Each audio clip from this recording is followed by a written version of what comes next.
Buenos días. El equipo de trabajo aquí de este pabellón, Identidad y Ciudadanía, le da la bienvenida a esta actividad con la que iniciaremos el trabajo del día de hoy. Tenemos aquí hoy un conversatorio titulado Inteligencia Artificial y Literatura, cuentos de Juan Bosch en píxeles. El expositor, o los expositores, porque tendremos dos, son Jordi Cirilo Rosario Correa por la Fundación Juan Bosch. Jordi nació en San Francisco de Macorís, o sea que tenemos un franco macorizano con nosotras y nosotros. Estudió en el Instituto de Filosofía Pedro Francisco Bonó y trabaja, de hecho, en la Fundación Juan Bosch en la coordinación del proyecto. Él también coordina el proyecto El Carretón de Libros RD. Tenemos también acá a Ramón Emilio de Jesús Grullón, ilustrador de imaginación amplificada. Ya le informé, para la gente que se integraron un poquito más tarde, que se están haciendo unos obsequios del libro con la justificación de asistencia a 3 actividades.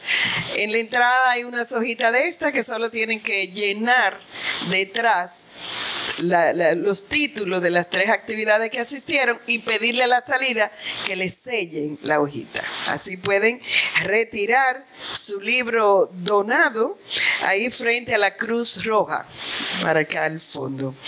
Entonces vamos a iniciar nuestra actividad con Jordi Cirilo. Un aplauso para ese equipo.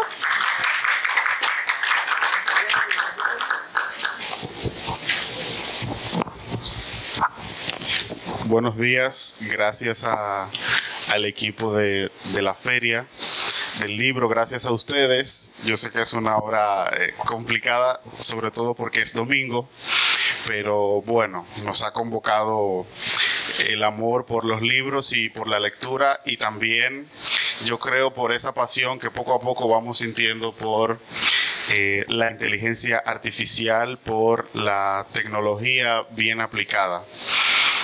En nombre de la Fundación Juan Bosch, quiero agradecer también pues a la feria y al equipo también de la Fundación, a mis compañeros que están aquí. Ustedes saben que participar como institución en una feria de esta magnitud pues es un trabajo significativo de mucho esfuerzo que no se puede lograr con una persona. Entonces, todo este trabajo, todo lo que hemos logrado, sobre todo con esta participación de Ramón Emilio, pues en gran medida es un trabajo en equipo. Así es.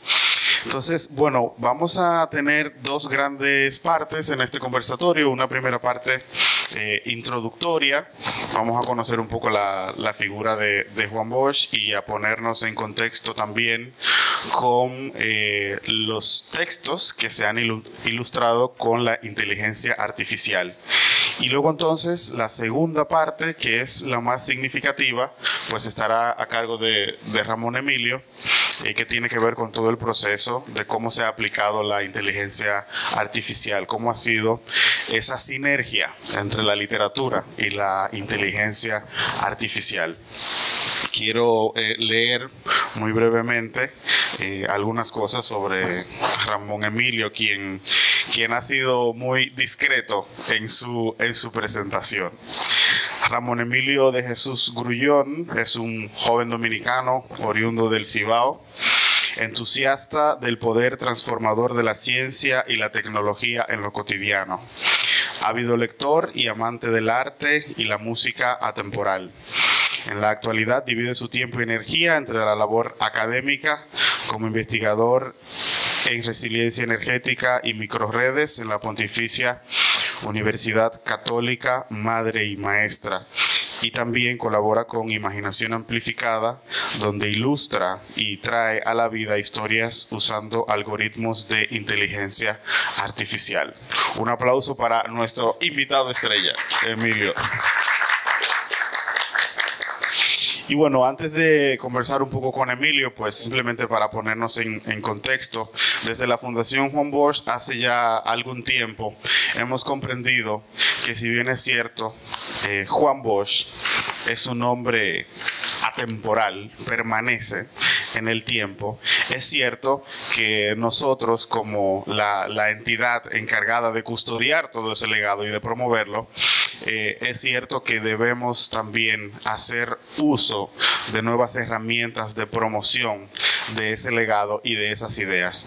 Y precisamente la tecnología es una de las mayores aliadas para promover las ideas, el pensamiento, la literatura del profesor Juan Bosch.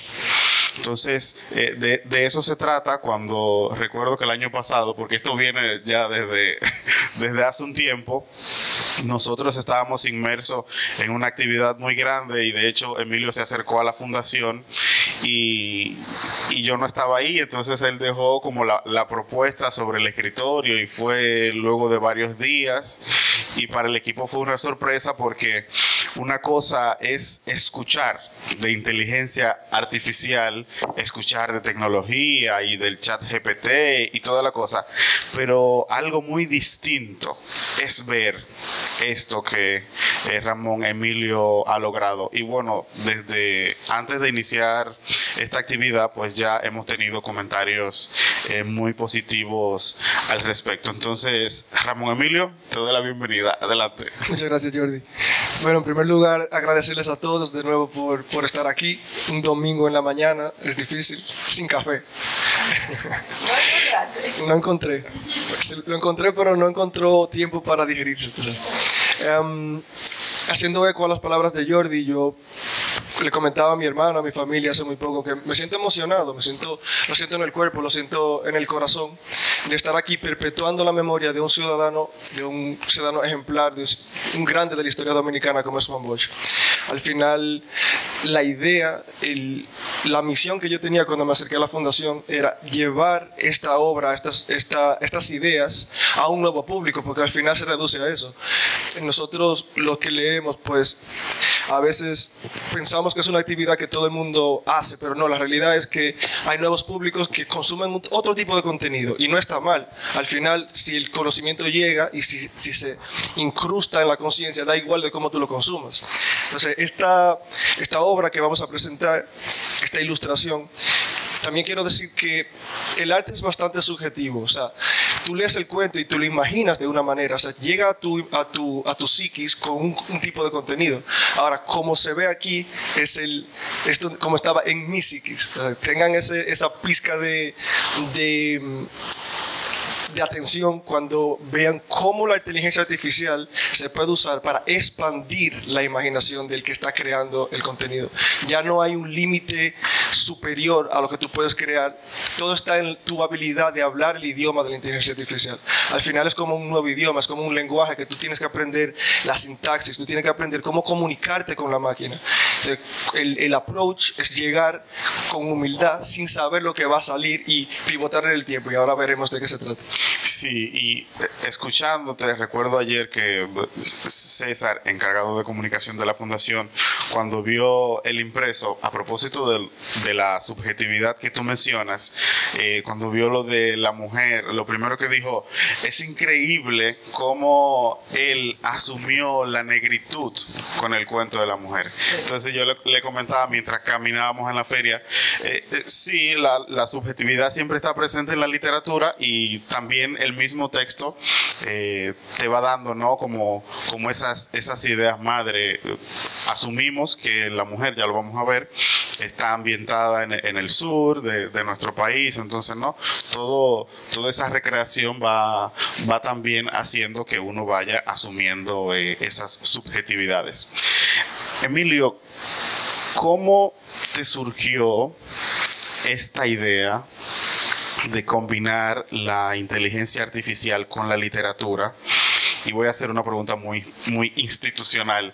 ¿Y por qué elegiste a Juan Bosch? Yo creo que ya tú has adelantado un poco. ¿Por qué elegiste a Juan Bosch y estos dos títulos en particular? Jordi, cuando tú iniciabas la conversación hablabas de que nuestra primera interacción fue el año pasado. Pues este software, que pronto hablaré de él, Midjourney, surge en el verano del 2022. Y si tú eres una persona que está atento a los avances de la tecnología y la ciencia y te presentan una oportunidad como es un software que genera imágenes a partir de descripciones textuales, ¿qué significa eso? Que tú pones una palabra y el software te saca infinitas iteraciones de esta palabra en imágenes, ¿no? Entonces, yo recuerdo vívidamente como para mi cumpleaños del año pasado, septiembre de 2022, yo lo pruebo por curiosidad.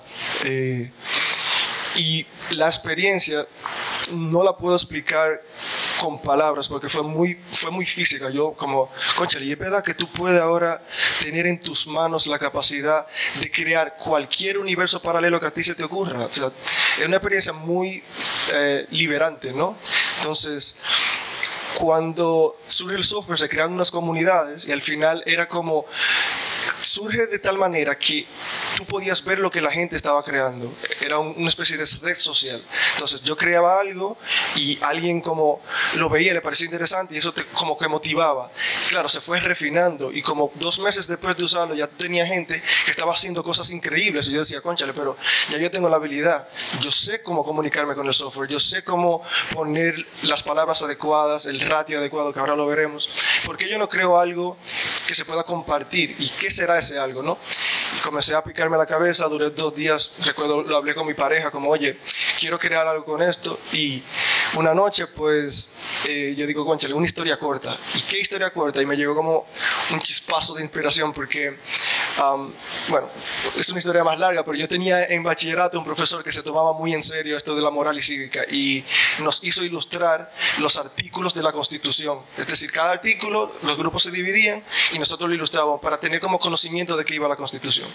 Este profesor, pues, me llegó porque él nos recomendó La Mancha Indeleble, y esa fue una de las primeras historias que yo puedo decir que se incrustaron en mi mente, como que yo pude entender cómo la política permea la ciudadanía. O sea, qué tanto tú estás involucrado como ciudadano de un país es qué tanto tú conoces cómo funciona el aparato político del país. Y al final La Mancha Indeleble, como veremos, va de cómo, dependiendo de cómo esta política permea la mente de los individuos, pues les roba un poco de su conciencia, porque mete ideas que son difíciles de borrar, y esto es la idea central de La Mancha Indeleble. Antes de pasar precisamente ya a este segundo momento y ver un poco la figura de Juan Bosch, ¿cómo tú ves el futuro de la inteligencia artificial, específicamente aplicada a las artes o en este caso a la literatura? Porque bueno, es un debate muy reciente, ahora es que estamos teniendo algún tipo de argumentaciones serias en ese sentido, y obviamente en esa dinámica siempre hay bandos, ¿no? Hay bandos muy tajantes de que hay que desechar la inteligencia artificial, hay bandos al otro extremo, hay bandos medios que dicen, bueno, puede haber una relación sana, hay gente que tiene miedo de que la humanidad pueda perderse, pueda disolverse y nos convirtamos en máquinas, ¿no?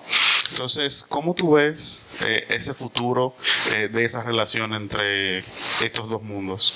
Pues Jordi, yo soy muy pragmático, porque lo primero es que ya yo he utilizado esta tecnología para el beneficio de la industria, digamos, en el sector eléctrico y demás. Y yo entiendo que al final todo se reduce a que estas son herramientas que potencian la capacidad humana. Entonces, el debate del miedo siempre ha estado. Cuando salió Microsoft Excel, la gente tenía miedo de que los contables iban a perder el empleo.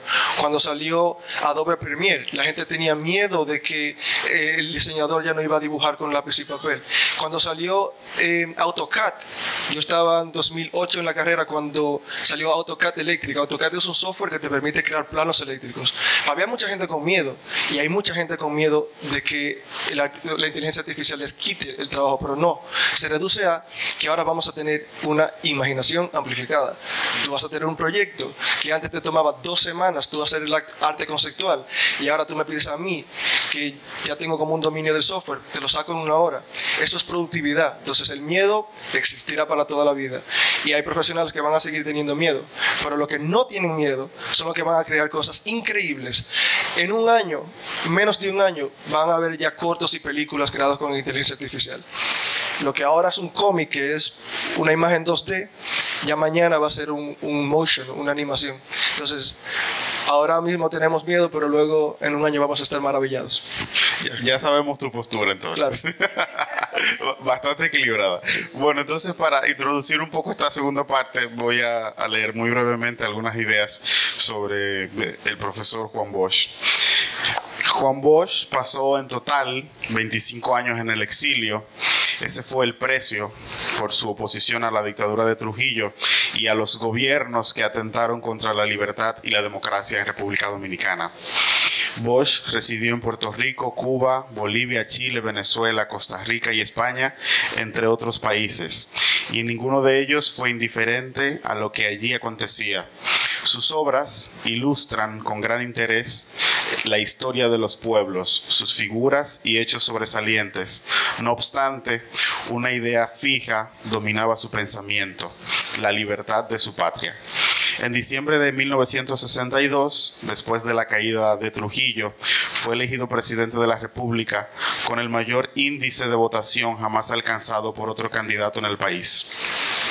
A pesar de que su presidencia fue efímera, sigue siendo paradigma de ejecutorias en favor del bienestar del pueblo y el desarrollo del país, así como de honestidad y respeto a los derechos humanos. Juan Bosch es reconocido como uno de los grandes maestros del cuento hispanoamericano, ya lo decía García Márquez. Sus obras literarias, históricas, sociológicas y políticas ocupan un lugar importante en la bibliografía continental. Fundador de las 2 organizaciones políticas más importantes de la vida democrática del país, Bosch vivió la cárcel, el exilio, la persecución y las más diversas afrentas.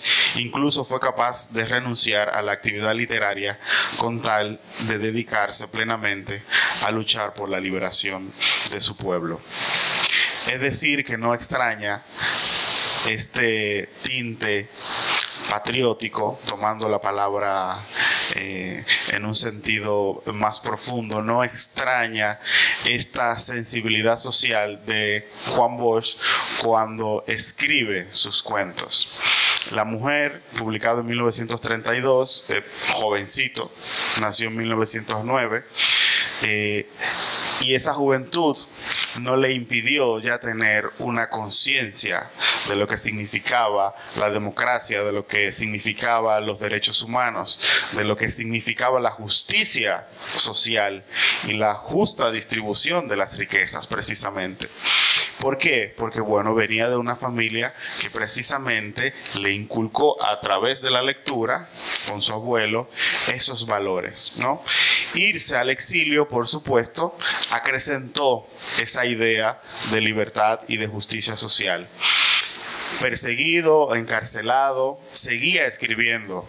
Encontró el amor de su vida en Cuba, en un autobús, y bueno, se le sentó al lado a aquella mujer que lo acompañaría hasta el resto de su vida, ¿no?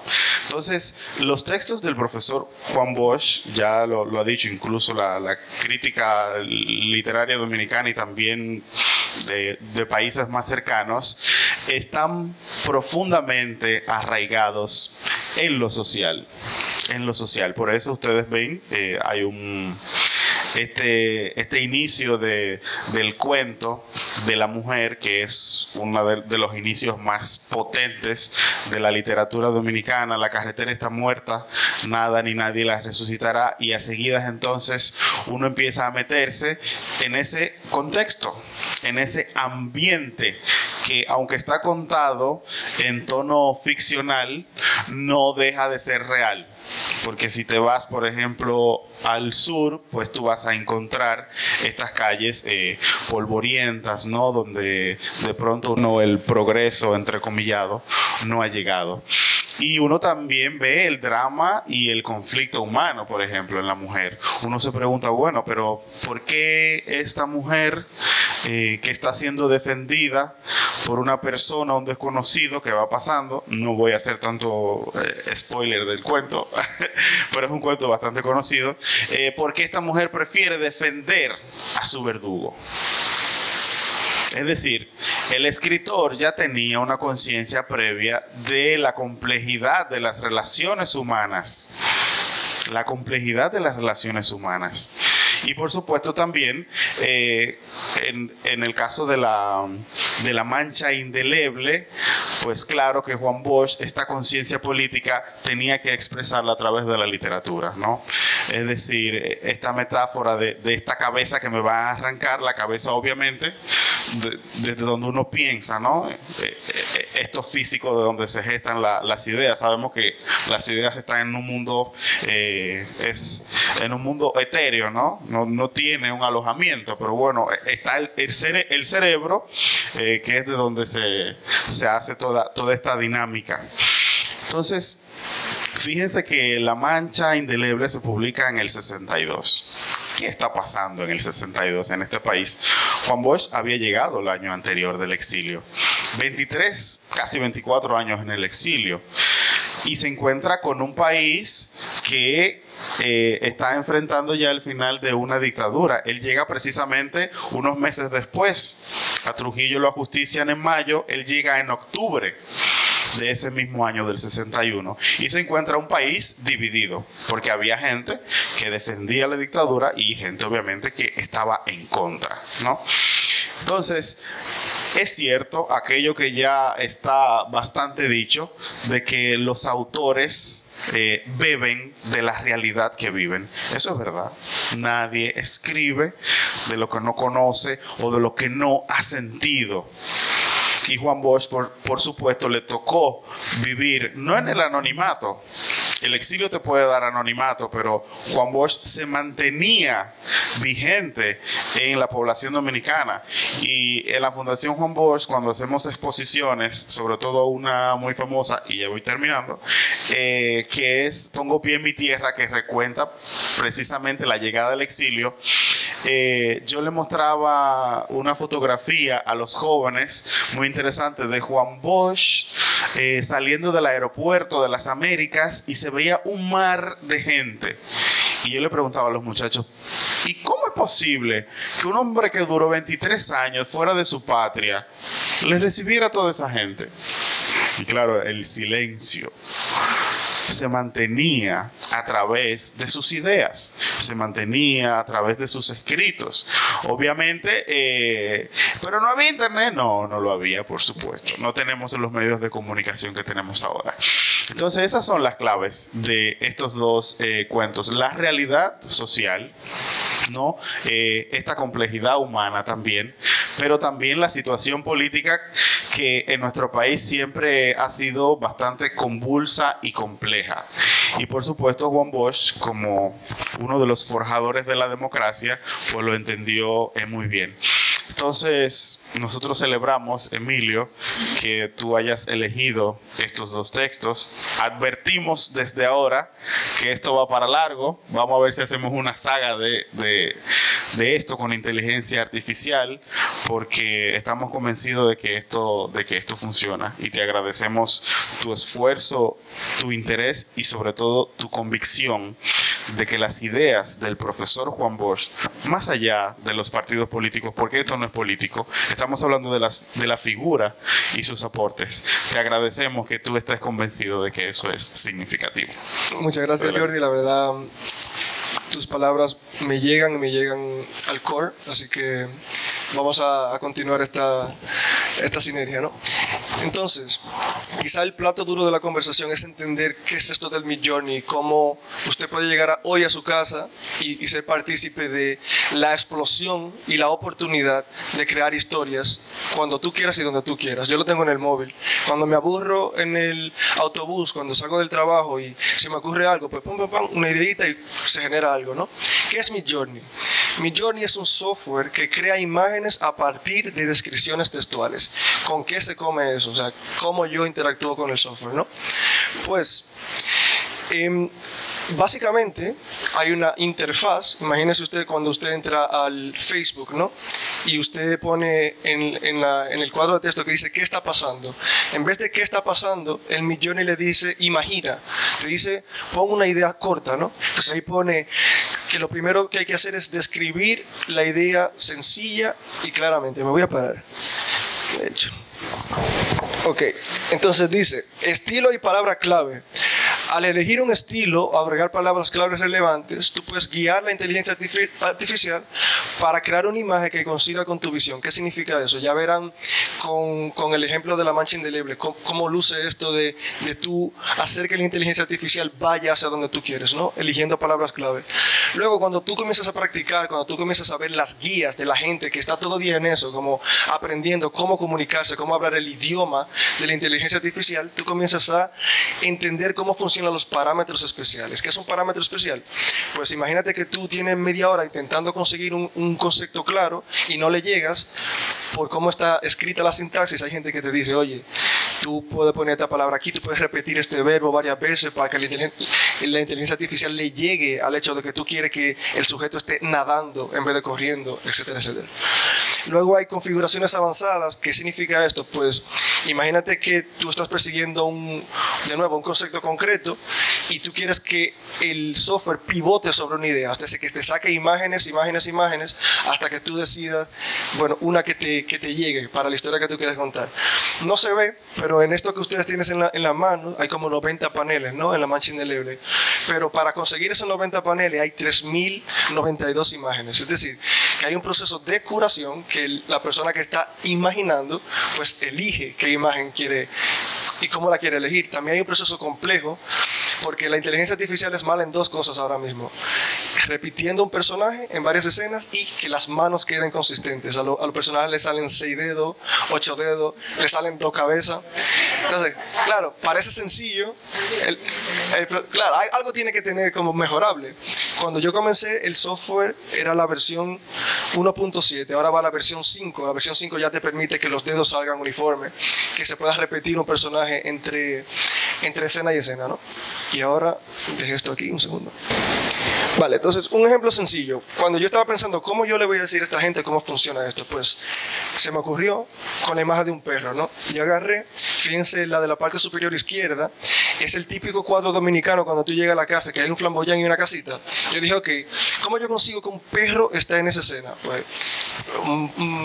15 minutos de pivotar, buscar una imagen que se parecía y bueno, lo conseguí. Yo dije, ahora, ¿cómo yo le digo a esta gente que ese mismo perro yo lo puedo poner donde me dé la gana, en cualquier escena, en cualquier escenario? Pues el mismo perro está como un astronauta en una pintura en acuarela, está como en un cómic, en un 2D render de un cómic. Pues tiene un tucido, tiene un traje, tiene un sombrero. El perro está en un bosque, en un bosque mágico, no sé qué. Ahora el perro es de origami y está en la luna. Y así tú te puedes, o sea, yo creé alrededor como 30 y escogí las que más me gustaban, obviamente.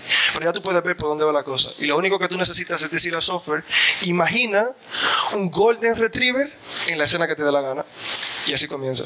Y ahí te pasa tu hora y hora y hora, y son las 3 de la mañana y tú dices, ¿y ahora dónde está el perro? Hay veces, cuando yo comencé lo de la mancha indeleble, pues, cuando Jordi lo comentaba, jamás no dice dónde fue la mancha indeleble, no dice en qué lugar, pero a ti te hace una idea de qué él estaba pensando, porque se encontraba el país en una crisis. Entonces, ahora vamos allá. Vamos a explicar cuál fue el proceso creativo de llevar a la vida la mancha indeleble.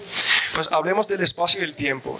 A mí se me ocurrió, y fue algo de nuevo de la subjetividad, que ocurrió en República Dominicana. Por eso, la paleta del color de todo el cuento lleva adornada los colores de la bandera, rojo, azul y blanco. esto al principio no era tan sencillo porque salían rojos diferentes, salían azules diferentes, salían blancos diferentes. ¿Y qué yo hice? Le pregunté a esta comunidad que yo le cuento que se creó, y un panita que me contestó como al tercer día, me dijo: mira, olvídate de eso, olvídate de tú intentar conseguir el mismo rojo. Tú lo que le tienes que decir al software el código hexadecimal del rojo, o sea, cosa que si tú no conoces nada de diseño, pues no se te va a ocurrir. Y así, pues, en el trabajo que me había tardado en conseguir un día o más, sumado horas y horas, el panita me lo dijo en 25 minutos y yo pude ser capaz de modificar todo el contenido. De nuevo, de cómo esto depende de la comunidad que lo está creando al mismo tiempo. Fíjense ahí abajo, no se puede ver también, pero dice en inglés: mapa de la República Dominicana, capital de la República Dominicana, 2D blueprint. Un blueprint es un mapa que los arquitectos dibujan cuando están dibujando las calles, los colores.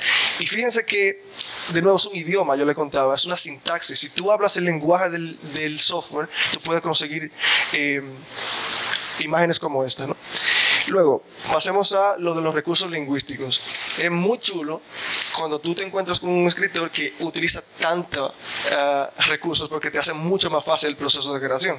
Juan Bosch utiliza muchísima alegoría, muchísimo metáfora, muchísimo descripción. Y por ejemplo, esta es una de mis escenas favoritas. Dice: me hallaba bajo la impresión de que miles de ojos malignos, también sin vida, estaban mirándome desde las paredes, y de que millones de seres minúsculos e invisibles acechaban mis pensamientos.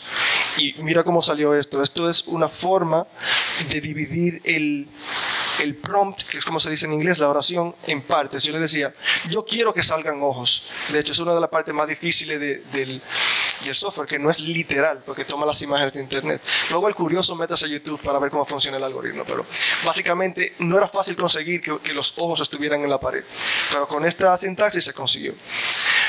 Luego, el estilo, pues no fue casualidad.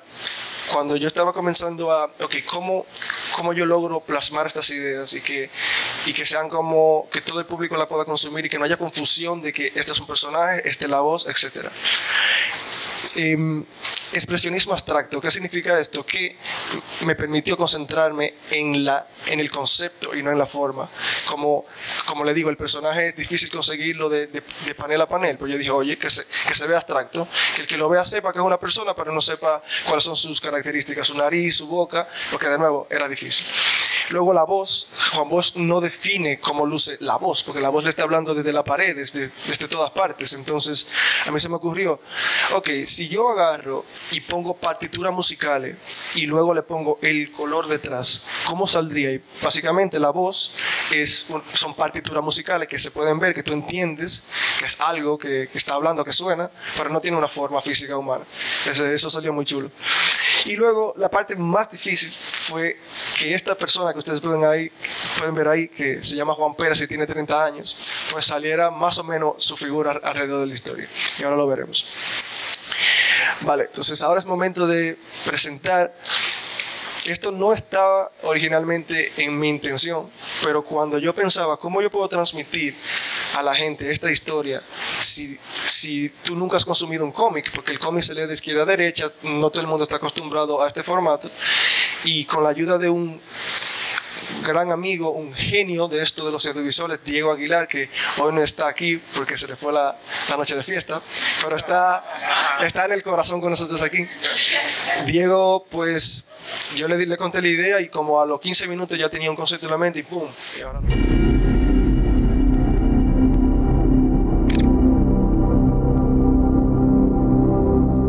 Todos los que habían cruzado la puerta antes que yo habían entregado sus cabezas, y yo las veía colocadas en una larga hilera de vitrinas que estaban adosadas a la pared de enfrente. Seguramente en esas vitrinas no entraba aire contaminado, pues las cabezas se conservaban en forma admirable, casi como si estuvieran vivas, aunque les faltaba el flujo de la sangre bajo la piel. Debo confesar que el espectáculo me produjo un miedo súbito e intenso. Durante cierto tiempo me sentí paralizado por el terror. Pero era el caso que, aún incapacitado para pensar y para actuar, yo estaba allí. Había pasado un umbral y tenía que entregar mi cabeza. Nadie podría evitarme esa macabra experiencia. La situación era de verdad aterradora. Parecía que no había distancia entre la vida que había dejado atrás, del otro lado de la puerta, y y la que iba a iniciar en ese momento. Físicamente, la distancia sería de 3 metros, tal vez de 4. Sin embargo, lo que veía indicaba que la separación entre lo que fui y lo que sería no podría medirse en términos humanos.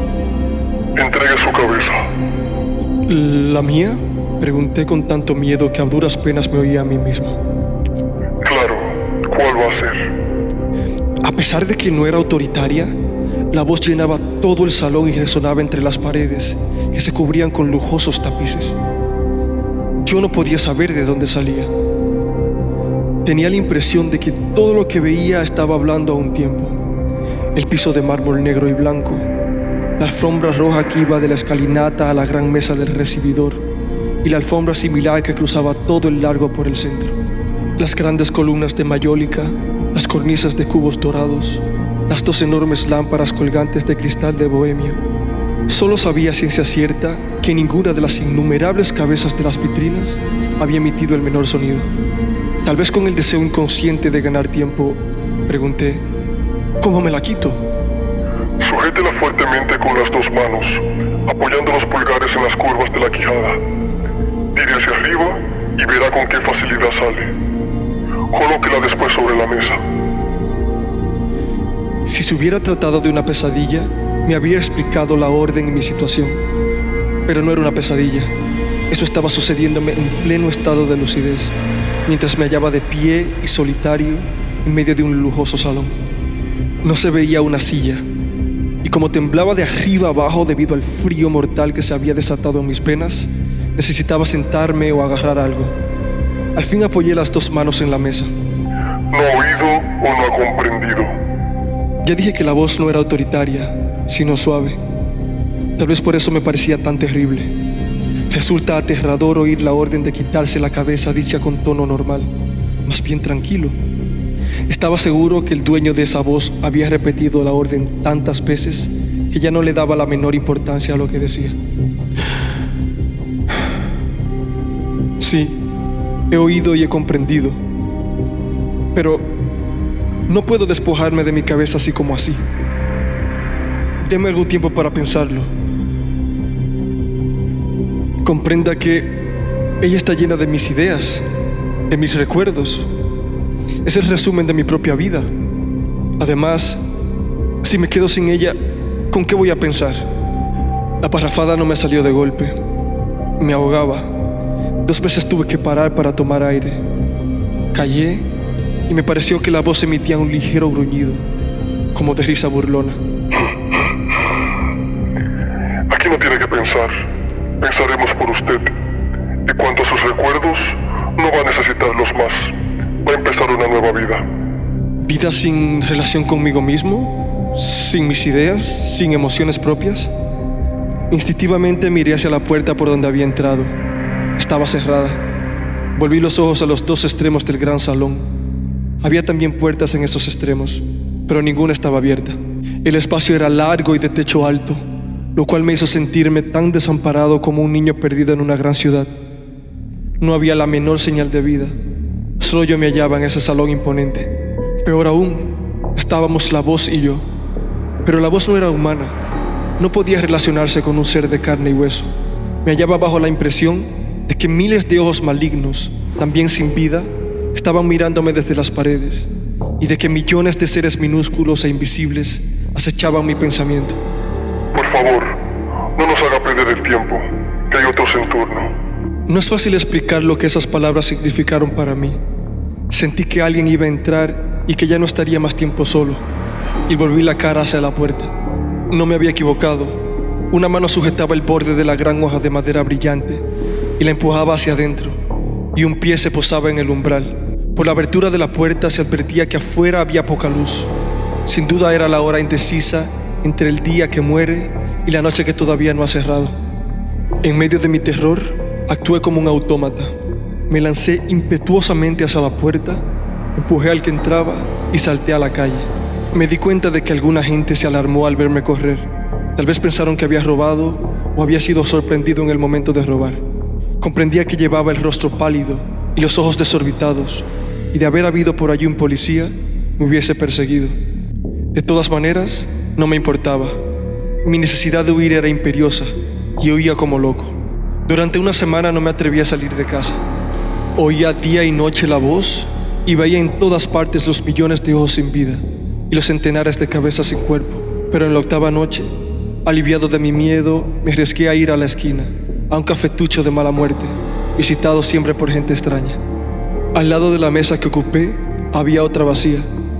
A poco, 2 hombres se sentaron a ella. Uno tenía los ojos sombríos, me miró con intensidad y luego dijo al otro: Ese fue el que huyó después que estaba... Yo tomaba en ese momento una taza de café. Me temblaron las manos con tanta violencia que un poco de la bebida se derramó en la camisa. Ahora estoy en casa, tratando de lavar la camisa. He usado jabón, cepillo y un producto químico especial para el caso que hay en el baño. La mancha no se va, está ahí, indeleble. Al contrario, me parece que a cada esfuerzo por borrarla se destaca más. Mi mal es que no tengo otra camisa, ni manera de adquirir una nueva. Mientras me esfuerzo en hacer desaparecer la mancha, oigo sin cesar las últimas palabras del hombre de los ojos sombríos. Después que estaba inscrito. El miedo me hace sudar frío. Yo sé que no podré librarme de este miedo, que lo sentiré ante cualquier desconocido, pues en verdad ignoro si los 2 hombres eran miembros o eran enemigos del partido.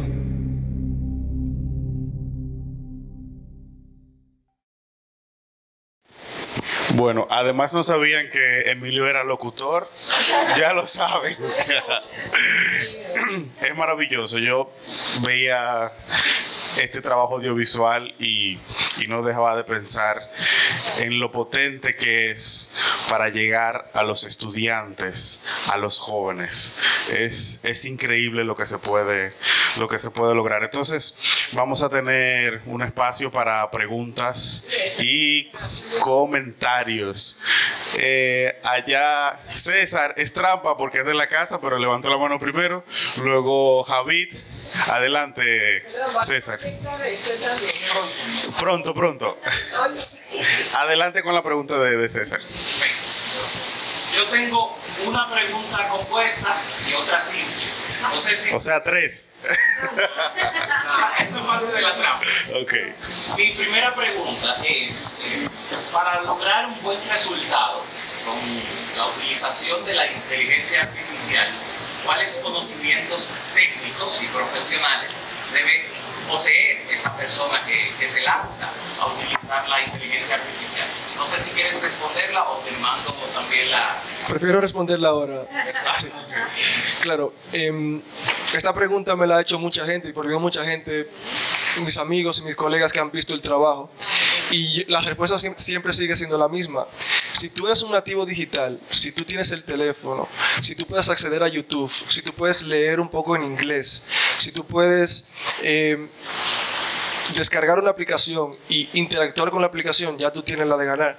Ahora, el expertise, es decir, volverte bueno para crear un trabajo consistente, te va a tomar horas de trabajo. Al final todo se reduce a disciplina. Entonces, un estudiante, una persona, no importa la edad, con un mes, 2 semanas de probarlo todos los días, puede conseguirlo.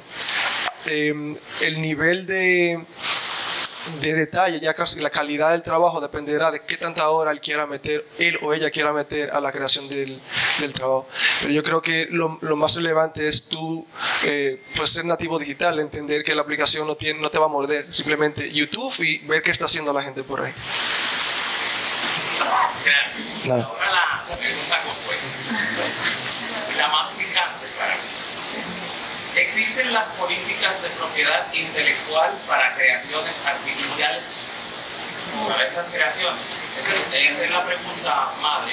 Pero si existen o si existieran, ¿qué se debería registrar para proteger estos derechos de autor?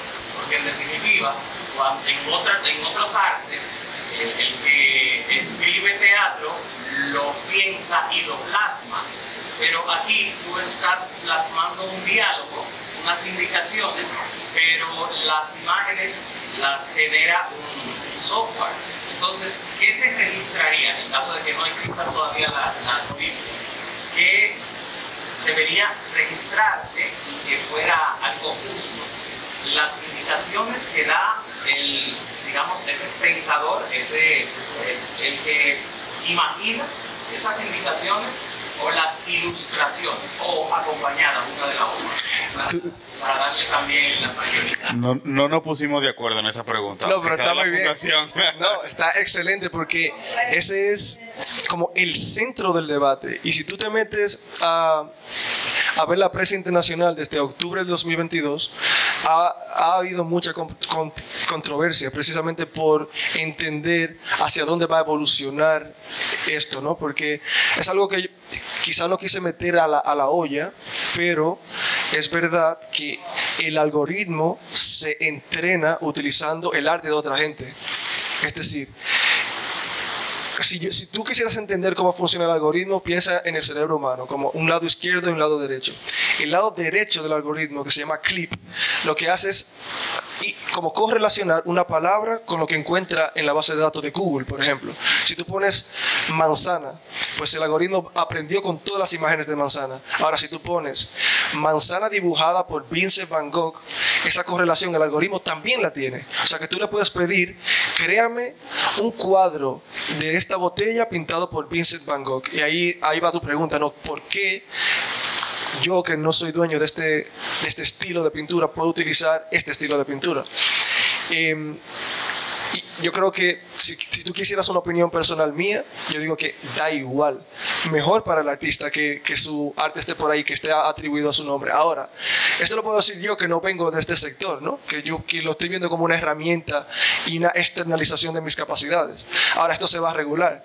El primer caso de un trademark que se hizo con inteligencia artificial fue un cuento que se llama Sacha the Don, y lo registraron en una oficina de abogados en Estados Unidos. ¡Pam! Esta persona creó el cómic y dijo, esto tiene un trademark, estas imágenes son mías, aunque la creó un algoritmo. Luego sabrás que hay casos de apelación donde el mismo dueño del software te dice, no, estas imágenes son mías porque tú estás utilizando mi software. Claro, la evolución, eso va a venir antes de que acabe este año, yo creo, ya como settlement. Ahora, la Unión Europea, que están como a la vanguardia de cómo se van a regular estos algoritmos, está diciendo otra cosa. Yo creo que vamos a tener que esperar a ver qué piensan la gente que está como pensando en esto del royalty, del dinero. Pero si tú me preguntas a mí, yo digo que es inevitable, porque además de Midjourney, que yo estoy pagando muy poquito por él, yo tengo uno que se llama Stable Diffusion, que es completamente de código abierto, que se pueden crear cosas increíbles. Y también hay mucho miedo porque tú puedes crear escenas de cosas que no han pasado. Por ejemplo, yo tengo un colega que se ha hecho muy bueno en fotorrealismo, y el otro día, me voy a evitar, creo que esta conversación no la quiero tener, pero él hizo cosas que tú dices, cónchale, pero si una persona adulta, si mi abuelo ve eso, se lo va a creer, va a pensar que esta persona está haciendo esto. Entonces, esa parte yo creo que hay que regularla, como qué tanto tú puedes crear sin perjudicar la imagen de una persona, o crear cosas que son desagradables a la vista, si me entiendes para dónde voy, ¿no? Bueno, y como un paréntesis a eso, se me ocurre que en algún momento también habrá un debate, porque es muy potencial el hecho de que tú puedas incluso falsificar pruebas. Yo, por ejemplo, tuve una experiencia, y hace como 2 meses yo vi en las redes sociales una fotografía del Papa Francisco que tenía como un abrigo y una cosa, y yo que casi me la creo hasta que vi la serie de esa fotografía. Entonces, bueno, ¿hasta qué punto tú puedes falsificar una prueba y que ante cierta institución estatal sea válida, ¿no? Pero resulta que está hecha con la inteligencia artificial. Javid, adelante. Mis felicitaciones a Ramón Emilio por la ilustración, de verdad está muy bien, y pienso que es un avance, y más para las nuevas generaciones que prácticamente no están leyendo, porque la verdad es esa. O sea, los muchachos menores de 15 años ya prácticamente no leen porque les salga como antes. Pero bueno, la pregunta no es esa. Va un poquito en el tono que estabas hablando sobre los derechos y eso. Yo he usado alguna de estas, Midjourney y Stable Diffusion y otras más. Pero la pregunta que te quiero hacer, Ramón Emilio, que no es mi opinión, o sea, no es sino la de algunos diseñadores gráficos, artistas plásticos, pintores, etcétera, personas que están relacionadas con las artes visuales, que dicen, bueno, el programa no crea, el programa no es creativo, sino que hay unas especies de bots que entran a mi página de Instagram o a mi página web y se roban mi estilo, se roban mi forma de ilustrar. Entonces, si ellos están cobrando, porque yo no tengo beneficios. ¿Qué tú opinas que se debería hacer con las personas de quien se sustrae sus trabajos para que el programa, la inteligencia artificial, haga su trabajo? ¿Qué te opinas de los ilustradores de que se toman las imágenes? No sé si fui... Te entiendo perfectamente. Okay. Y te digo que quizá, yo te voy a dar mi opinión particular, pero quizá no sea yo la persona indicada, porque yo no me he sentido violentado por el uso de esto, pero yo sé que hay gente que le ha tocado la fibra sensible de que venga alguien y diga, pues este arte lo creé yo, pero tiene el estilo de otra gente. Eso a mí me daría pique, ¿no? Pero yo te voy a decir la realidad. Es como... De nuevo, vivimos en la realidad, ¿no? Hay cosas inevitables, el agua moja, nos levantamos en la mañana, hay gente que se va a robar mi arte, sí. Entonces ahora que sea más fácil, son otros 500. Te voy a dar otro ejemplo. Mira lo que está pasando con la industria de la música, con Spotify.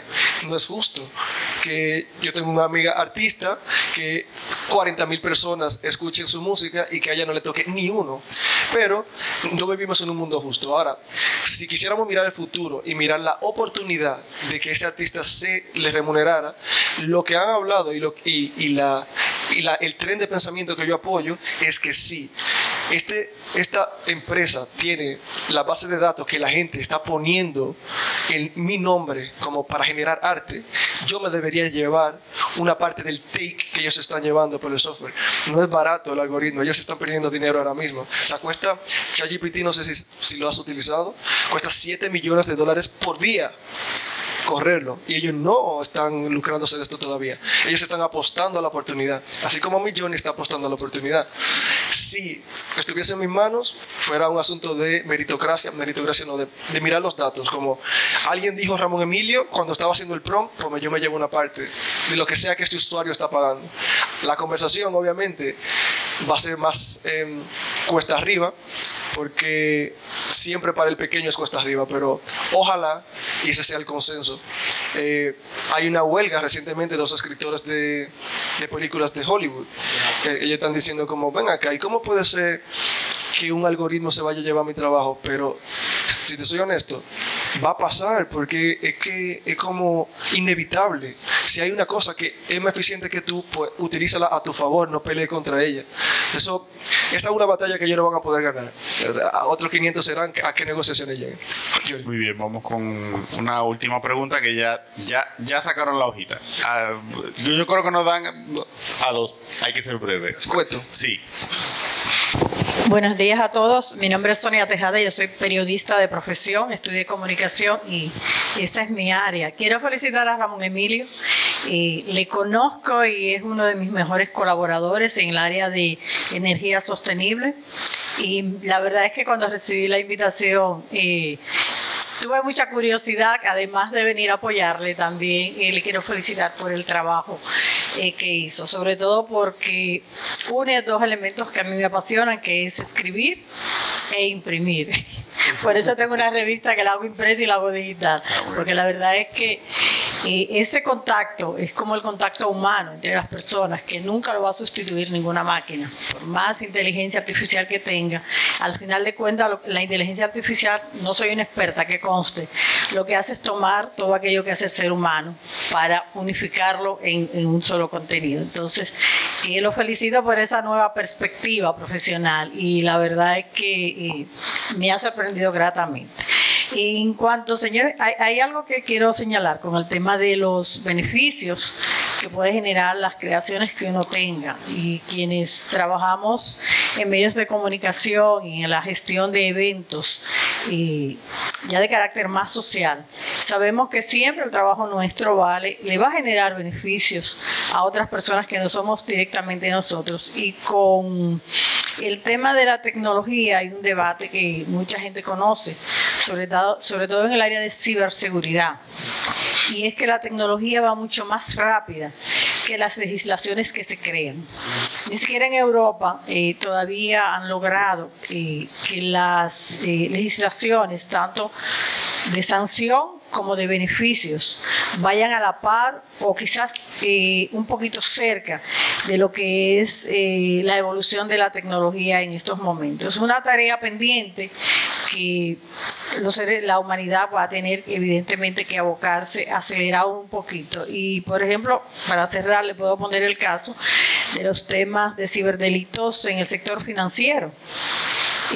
A usted una persona que esté en Hungría le roba su dinero, le roba sus tarjetas, sus cuentas, aquí en República Dominicana, pero para usted obtener la aprobación del organismo internacional que regula estos delitos, que está allá en Europa, eso toma meses. O sea, para que ustedes vean cómo el tema de legislación va mucho más atrasado que el tema de la evolución de la tecnología. Entonces, ya esos temas, si nos detenemos en ellos, no vamos a evolucionar y a crecer de manera individual y colectiva con el uso de la inteligencia artificial. El tema es, sobre todo, señores, educación. Nosotros y como país tenemos unos atrasos vergonzantes en temas educativos, y eso es lo que hace que muchas veces estas herramientas no se utilicen de la manera correcta y productiva que debe hacerse. Muchas gracias. Muy bien. Y ya una última pregunta por aquí para cerrar. Buenos días. En primer lugar, me gustaría felicitarte porque te quedó muy bonita, me encantó la ilustración. Y bueno, mi pregunta va dirigida a la aplicación de este tipo de software, como el que usaste ahora y el otro que mencionaste, a otras áreas. Por ejemplo, ahora tú lo usaste en la literatura y me pregunto si se podría usar, por ejemplo, en el área de la ciencia. En la biología está la ilustración científica, que es el dibujo de los caracteres externos e internos de los animales, y es mucho mejor que la fotografía porque es más detallado. Entonces yo me pregunto si en un futuro tú crees que se podría reemplazar o utilizar este tipo de inteligencia para elaborar estos caracteres internos que tienen que ser bastante detallados y por eso se dibujan y no se toman fotos.